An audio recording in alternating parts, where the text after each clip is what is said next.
Channel को subscribe करें, साथ में बेल आइकन को दबाएं ताकि जब भी मेरी कोई वीडियो आए तो आपको सबसे पहले पता चल जाए। Hello everyone, welcome back to your own channel. कैसे हो आप सब? आई होप कि आप सब अच्छे होंगे। आज हम करने जा रहे हैं question answers of the story name was the ship of the desert,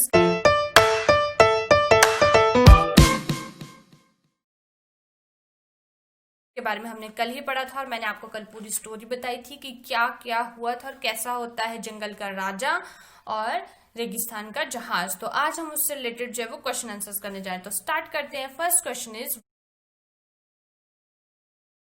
Why is the camel called the ship of the desert? कि जो कैमल है, जो ऊंट है, उसे रेगिस्तान का जहाज क्यों कहा जाता है? तो कल मैंने आपको इतनी सारी स्टोरी पढ़ाई तो उसमें आपको बताया भी था कि क्यों उसे जो है वो रेगिस्तान का जहाज कहा जाता है। तो यहाँ पे मैंने आपके लिए इस क्वेश्चन का आंसर भी लिख दिया है जो कि अभी पूछा गया था। The camel can walk on the burning sand easily, क्योंकि जो कैमल है वो जो तपती हुई जो सैंड है उसके ऊपर आसानी से वॉक कर सकता है। It can live without food, कि वो जो है बिना खाने के रह सकता है। And water for many days, बिना खाना और पानी के वो बहुत सारे दिनों तक रह सकता है। So it is called the ship of the desert. तो इसी वजह से इसे जो है वो रेगिस्तान का जहाज कहा जाए। तो ये जो है वो इस क्वेश्चन का आंसर है।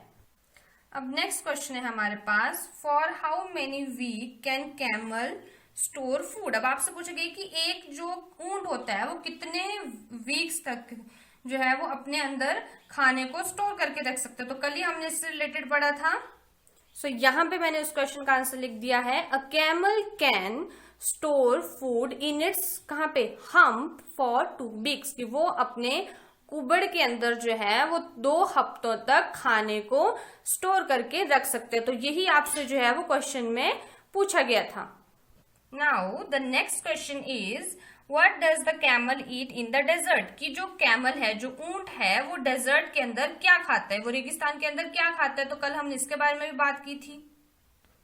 यहाँ पे मैंने उस क्वेश्चन का आंसर लिख दिया है। It eat thorny bushes in the desert, कि वो जो था वो डेजर्ट के थॉर्नी बुशेस का मैंने आपको कल हिंदी में मतलब बताया था, जिसका मतलब होता है कंटीली झाड़ियां। वो सिर्फ जो था वो कंटीली झाड़ियों को खाता था। ठीक है, तो यहाँ पे जो है आपको सभी क्वेश्चंस के आंसर मिल जाएंगे एक जगह पे। क्वेश्चन नंबर 1, 2 और 3 के आंसर्स मैंने यहाँ पे लिख दिए हैं।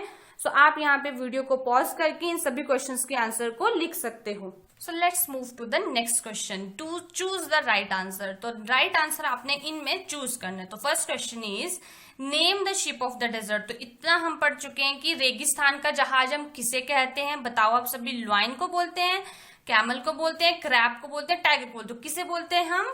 कैमल को। ऊंट को हम रेगिस्तान का जहाज बोलते हैं। इसका आंसर होगा camel. Next is name the king of the forest. तो ये भी हमने कल देखा था। तो जंगल का राजा कौन होता है?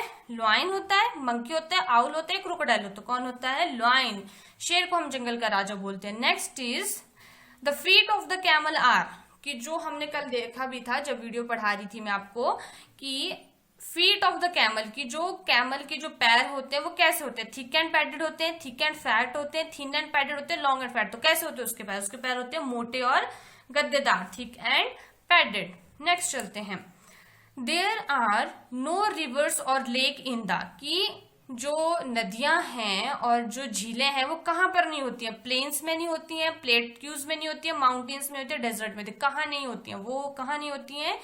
डेजर्ट्स के अंदर। की रेगिस्तान के अंदर हमने देखा था कि वहां पे जो रिवर्स और लेक्स हैं वो नहीं होती। अब next question is at a time a camel can drink, कि एक बारी में जो था वो कैमल कितनी पानी की बोतलें पी जाता था? कल हमने ये भी देखा था। 200 bottles of water, 100 bottle of water, 400 bottles of water और 300 बॉटल्स ऑफ वाटर। तो अब आप इन सभी क्वेश्चन का आंसर तभी दे सकते हो जब आपने कल पुरानी वीडियो देखी होगी। तो प्लीज उस वीडियो को जरूर देखें। वो आपको वीडियो इसी चैनल की प्लेलिस्ट में मिल जाएगी, क्लास 3rd इंग्लिश। इसका आंसर होगा 200 bottles of water. Next is a camel store its food in its, जो कैमल है वो फूड को कहाँ स्टोर करता है? उसके स्टमक में, उसके लेग्स में, उसके हम्प में, उसके लिप्स में। तो कहाँ करता है स्टोर? अब आपको यहाँ पे ध्यान रखना है कि आपसे पूछा गया फूड को कहाँ स्टोर करता है, तो फूड को वो स्टोर करता है अपने हम्प के अंदर, पानी को वो स्टमक के अंदर स्टोर करता है और फूड को वो अपने हम्प मतलब अपने कुबड़ के अंदर स्टोर करता है, जो मैंने आपको कल बताया भी था। अब आगे चलते हैं। नेक्स्ट इज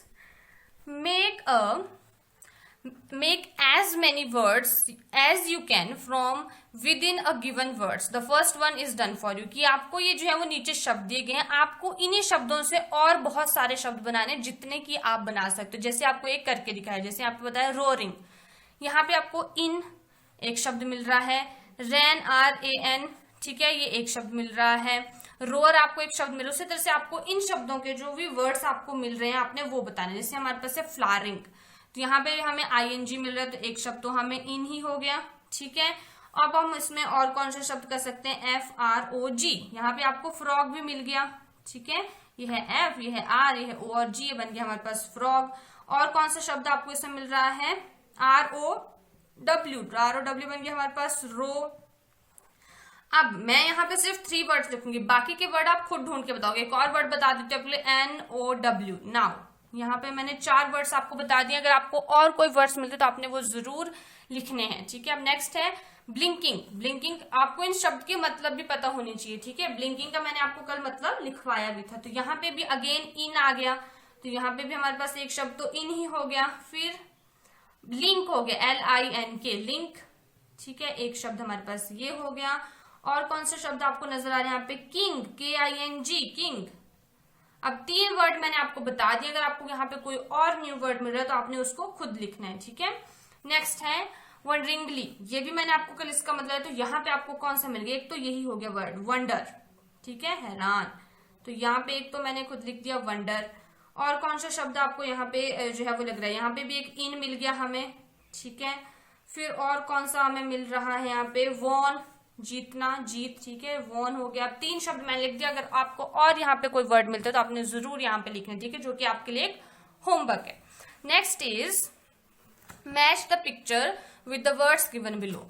ये जो वर्ड्स दिए गए हैं उनके साथ आपको इन पिक्चर्स को जो है वो मैच करवाना है, ठीक है, मैच करना है। तो स्टार्ट करते हैं हम, ठीक है। तो ये है सबसे पहले लॉइन, तो लॉइन का यहाँ पे मिलेगा मैने के साथ, ठीक है। फिर नेक्स्ट है ये जो है इसके पंजे को बताया गया है, तो मैंने आपको कल जब स्टोरी पढ़ी थी उसमें मैंने बताया था कि पॉज को हम पंजे बोलते हैं, ठीक है।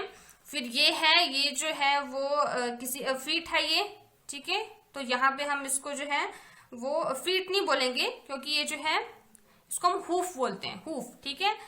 फिर आगे है हमारे पास ये, तो यहाँ पे हम बेसिकली देखें तो यहाँ से मैच हो रहा है बीक के साथ, तो ये होगी यहाँ पे बीक, क्योंकि जो चोंच होती है उसको हम बीक बोलते हैं। ये है हमारे पास वेट, यहाँ पे और यहाँ पे आप जो है वो फीट लिख सकते हो या फिर पॉज भी कुछ भी लिख सकते हो, क्योंकि ये दोनों ही जो है वो पॉज की तरह हम ले सकते हैं। तो यहाँ पे और यहाँ पे आप दोनों में से कोई भी लिख सकते हो, ठीक है। नेक्स्ट है हमारे पास, इसको हम बोलते हैं विस्कर्स, और ये क्या है हमारे पास? फिश है, और ये जो है उसके ये बाहर को इनको हम फिन बोलते हैं, ठीक है। तो यहाँ पे आ गया हमारे पास फिन, और ये जो है वो उसकी टस्क है जो सूंड जैसी दी हुई है, ठीक है। तो ये हमारे पास यहाँ पे इनको हमने फिल कर दिया, ठीक है। अब आगे चलते हैं हम। Let's look at the goat in the picture and write about them. आपने जो है इस गोट के बारे में देखना है, इसको ये जो पिक्चर में दी हुई है और इसके बारे में जो है वो लिखना है। तो आपको पिक्चर को देखो और बताओ मुझे कि आपको क्या दिख रहा है। यहाँ पे आपको तो दिख रहा है कि 2 गोट्स हैं, है ना, दिख रही है ना कि 2 गोट जो है वो खड़ी हुई हैं, कहाँ पे? एक ब्रिज के ऊपर खड़ी हुई हैं, और वो क्या कर रही है? एक दूसरे की तरफ को घूर रही है, एक दूसरे को फेस कर रही है, एक दूसरे की तरफ को देख रही है। तो हम यहाँ पे जो है वो लिख सकते हैं, क्या लिख सकते हैं? द गोट्स, मतलब कि जो बकरियां हैं क्या है वो? द गोट्स आर स्टैंडिंग, ठीक है, are standing on a bridge, ठीक है, कि जो बकरियां हैं वो ब्रिज के ऊपर खड़ी हुई हैं और क्या कर रही हैं? एक दूसरे को देख रही हैं। दे आर फेसिंग, एक दूसरे की तरफ उनका मुंह भी, ठीक है, they are facing each others, ठीक है। ये हो गया हमारे पास। अब आगे क्या? अब यहाँ पे आपको दिख रहा होगा कि दोनों बकरियां क्या कर रही हैं? लड़ रही हैं, ठीक है। तो हम सिंपल से यहाँ पे लिख देंगे द गोट्स आर फाइटिंग, ठीक है, लड़ने को हम क्या बोलते हैं, फाइट करना, और वो कर रही हैं तो यहाँ पे हमारे पास बन जाएगा ING, fighting. The goats are fighting. फिर नेक्स्ट अब आप देख रहे हो कि दोनों बकरियां जो थी वो लड़ते लड़ते क्या हुआ, पानी में गिर गए। तो हम यहाँ पे लिख देंगे the goats are fallen in the river, कि वो जो है वो पानी में गिर गई। द गोट्स हैव फॉलन, कहाँ लिखो आप, इन द रिवर, की जो बकरियां थी वो फिर पानी में गिर गई। ठीक है, तो ये हमने उसके बारे में इनके सेंटेंसेस लिख दिया। अब आगे चलते हैं, टॉक टाइम आ गया। Read these words aloud, playing, paying attention to their spelling, कि आपने इन शब्द को जो है वो जोर से पढ़ना और उनकी स्पेलिंग के ऊपर आपने ध्यान देंगे। जैसे आई और आई, इसको भी हम आई पढ़ते हैं, इसको भी हम आई पढ़ते हैं। ये आई इसका मतलब होता है मैं, और यहाँ पे स्पेलिंग क्या है इसकी, आई, सिर्फ आई लिखा हुआ है। और EYE इसको भी हम आई पढ़ते हैं, पर इसका मतलब क्या होता है, आंख। वीक, वीक, वीक है ये, इसका यहाँ पे मतलब होता है सप्ताह, WEEK, और ये जो वीक है इसका मतलब होता है कमजोर। ठीक है, तो यहाँ पे दोनों को हम पढ़ते एक जैसा ही हैं, पर यहाँ पे इनकी जो स्पेलिंग है उनमें डिफरेंस होती है। ये हमारे पास इन है और इसको भी हम इन ही पढ़ते हैं। दोनों में सिर्फ स्पेलिंग का दोनों में स्पेलिंग डिफरेंस है। आगे है नो और नो, ये मैंने आपको बहुत बार ये शब्द इस्तेमाल हुआ है, नो और नो, इसको भी हम नो ही पढ़ते हैं, इसको भी हम नो ही पढ़ते हैं, पर इसकी स्पेलिंग देखो NO है, इसकी स्पेलिंग क्या है, KNOW। यहाँ पे K और W क्या हो गया, साइलेंट हो गया। अब आगे चलते हैं, नॉट और नॉट, इन दोनों को ही हम नॉट नॉट पढ़ते हैं। ठीक है, यहाँ पे NOT है, पर यहाँ पे KNOT है, पर यहाँ पे K क्या हो गया, साइलेंट हो गया, और इसका मतलब होता है गांठ। ऑफ और ऑफ, ये भी ऑफ है और ये भी ऑफ है, पर यहाँ पे F कितनी बार है, 2 बार F है, जैसे स्विच ऑफ, इस तरह से। बाय एंड बाय, बाय हम बोलते हैं जैसे हम बाय करते हैं, ठीक है, गुड बाय, और ये जो बाय है मतलब कि किसी के द्वारा, इसका मतलब होता है हिंदी में द्वारा। अब आगे चलते हैं, आर और आर, इन दोनों को ही है जो हम आर आर पढ़ते हैं। ठीक है, इसका स्पेलिंग में डिफरेंस है, पर जो मतलब इनका अलग अलग है, पर जो पढ़ने का जो तरीका है वो दोनों का सेम है। इसको भी हम नीड पढ़ते हैं, इसको भी हम नीड पढ़ते हैं। ठीक है, पर स्पेलिंग देखो KNEAD और इसकी NEED है। आगे है C एंड C, ये जो है आपने बहुत बार देखा होगा, C और C, बहुत सारे बच्चे कंफ्यूज भी होते हैं। तो ये जो C है, SEE वाला C, इसका मतलब देखना, और SEA मतलब क्या होता है, एक होता है समुद्र और एक होता है हमारे पास देखना। हेयर एंड हियर, ठीक है, हियर एंड हियर है दोनों का मतलब। हियर का मतलब होता है यहाँ पे यहाँ आना, हियर का मतलब होता है सुनना।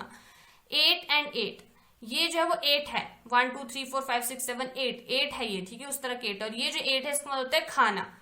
तो दोनों में स्पेलिंग का अंतर है, पर पढ़ते हम सेम है, 2 और 2, तो दोनों का मतलब भी अलग है, पर पढ़ते एक है, और जो उसका ये वो स्पेलिंग भी अलग है। Now make sentence with each word, अब आपको बोला गया कि आपको इन शब्दों का इस्तेमाल करके जो है वो सेंटेंसेस बनाने हैं। तो अब ये आपको मैं होमवर्क भी दे सकती हूँ कि आपने जो है वो सेंटेंसेस बनाने। पहले हम आगे वाले क्वेश्चन करते हैं, फिर इसको देखते हैं बाद में। ठीक है, आगे है team time. Find out which animal live in, आपने मुझे बताना है कि कौन सा एनिमल कहाँ रहता है। आइसी कोल्ड रीजन, एक ठंडा और जो कोल्ड रीजन होता है, बर्फीला और ठंडा जो रीजन, जो जगह होती है, वहां पे कौन रहता है। तो आपने बहुत बार डिस्कवरी चैनल पर भी देखा होगा, तो वहां पे क्या रहते हैं, पोलर बियर। ठीक है, पोलर बियर्स वहां पे रहते हैं। फिर अब आगे बोला गया हॉट वेट रीजन, कि जो गर्म और इस तरह से हॉट वेट रीजन होता है, वहां पे कौन लोग रहते हैं। तो वहां पे जो है वो एलिफेंट्स रहते हैं। ठीक है, वहां पे रहते हैं एलिफेंट्स। अब नेक्स्ट है हमारे पास ड्राई हॉट रीजन, की बिल्कुल सूखे और गर्म इलाके में क्या रहता है, जो अभी हमने चैप्टर में पढ़ा, कैमल, है ना। तो कैमल जो है वो वैसे ही इलाके में रहते हैं, क्योंकि डेजर्ट में वैसे होता है, और वहां पे जो है वो बहुत सारे स्नेक्स भी मिलते हैं। ठीक है, अब आगे देखते हैं आगे क्या दिया। तो इसी के साथ ये हमारा चैप्टर कंप्लीट हो गया। चलो मैं आपके लिए इन सेंटेंसेस को एक बार लिख के बता देती हूँ। सो यहाँ पे मैंने आपको जो है वो सभी वर्ड्स के सेंटेंस लिखे, जैसे कि हमारे पास फर्स्ट है आई, तो यहाँ पे मैं लिख दिया I am a good singer, कि मैं एक अच्छा सिंगर हूँ। उसके बाद आई जो था, आई हैव 2 eyes, तो दोनों का मैंने यहाँ पे सेंटेंस लिख दिया। उसके बाद है our, this is our home, ये हमारा घर है। Please wait for an hour, कि प्लीज 1 घंटे के लिए इंतजार कीजिए। अब नेक्स्ट हमारे पास थर्ड हमारे पास वीक था। अ वीक है 7 days। इस वीक का मतलब होता है सप्ताह की, एक सप्ताह के अंदर 7 दिन होते हैं। उसके बाद ही इज वेरी वीक, मतलब कि वह बहुत कमजोर है। ये वाले वीक का मतलब होता है कमजोर। आगे है आई नीड योर हेल्प, कि मुझे आपकी सहायता की जरूरत है। ठीक है, नीड का मतलब होता है जरूरत। नीड सम फ्लोर, की कुछ आटे को गूंथ दो। ठीक है, he is in our house, की वह जो है हमारे घर में है। We stayed at inn for the night, तो ये मैंने जो है वो इन सेम सेंटेंस लिखे। इसी तरह से मैंने यहाँ पे भी लिखे हैं we see with our eyes, की हम अपनी आंखों से देखते हैं। सी का मतलब देखना। The sea is very deep, की जो सी है वो बहुत, जो समुद्र है वो बहुत गहरा है। तो इन दोनों सी का अलग अलग मतलब है। No I don't know him, यहाँ पे मैंने दोनों शब्दों का इस्तेमाल एक ही सेंटेंस में कर दिया, नो का भी और इस वाले नो का, कि नो मैं नहीं, I don't know him, no नहीं मैं नहीं जानता हूं उसे। ही डजंट लिव हियर, कि वो यहां नहीं रहते। हियर का मतलब हो गया यहाँ। We hear with our ears. ठीक है, सॉरी मैंने यहाँ पे गलती से आईज लिख दिया था, यहाँ पे होगा ears. Don't tell lies, I tied a knot. Knot not दोनों जगह आ गया है और दोनों के अलग अलग मीनिंग। एक यहाँ पे मतलब उसका नहीं है, इसका मतलब है गांठ मारना। आई हैव 8 पेन्स, की मेरे पास जो है वो 8 पेन है। ये वाला 8, और आई एट माई लंच, और मैंने अपना लंच खा लिया है। दोनों में अंतर है, पर दोनों को हम पढ़ते 8 ही हैं। उसके बाद this table is made of would, की ये जो टेबल है वो वुड का बना है। और नीचे जो है एक और बी है, ऑफ है, तो उसका शब्द अलग है। ठीक है, तो इस तरह से मैंने यहाँ पे आपको सारे के सारे सेंटेंसेस लिख दिए हैं। 2 वर्ड जो हैं जिनके मैंने सेंटेंसेस नहीं लिखे हैं वो आपके लिए होमवर्क है, तो प्लीज उसको जो है वो अच्छे से करें। आप जो है वीडियो को पॉज करके इन सभी सेंटेंसेस को लिख सकते हो। और ये जो है मैंने सभी इनके आपको अभी वर्ड्स के मीनिंग बता दिए। जस्ट जो है वो आपको बचा है सिर्फ एक, जो है टू और टू। ठीक है, तो we have 2 hands and I eat too much. तो ये जो है मैंने आपको अभी बोल के भी बता दिया, बट ये आपके लिए होमवर्क था कि जो आपने खुद करके लाने थे। सो इसी के साथ हमारी जो ये बुक थी मैरीगोल्ड, इसको फिनिश किया। मैंने जो इसको चैप्टर नंबर 5 से पढ़ाया है। अगर आप पुरानी वीडियोस देखना चाहें तो जरूर देख सकते हैं। अगर आपको वीडियोस अच्छी लगी हो तो इन वीडियो को लाइक करना, शेयर करना जरूर करें, और साथ में चैनल को सब्सक्राइब करें और बेल आइकन को दबाएं ताकि आपको अगली नोटिफिकेशंस मिलती रहें। और जल्द ही मैं आपको जो है वो साइंस के क्वेश्चंस आंसर साइंस पढ़ाने जा रही हूँ। अगर आप चाहते हो कि मैं इस इंग्लिश के स्टार्टिंग के चैप्टर्स बनाऊं तो प्लीज कमेंट करें, एंड प्लीज इस चैनल को सब्सक्राइब करना और बेल आइकन को दबाना ना भूलें। Thank you.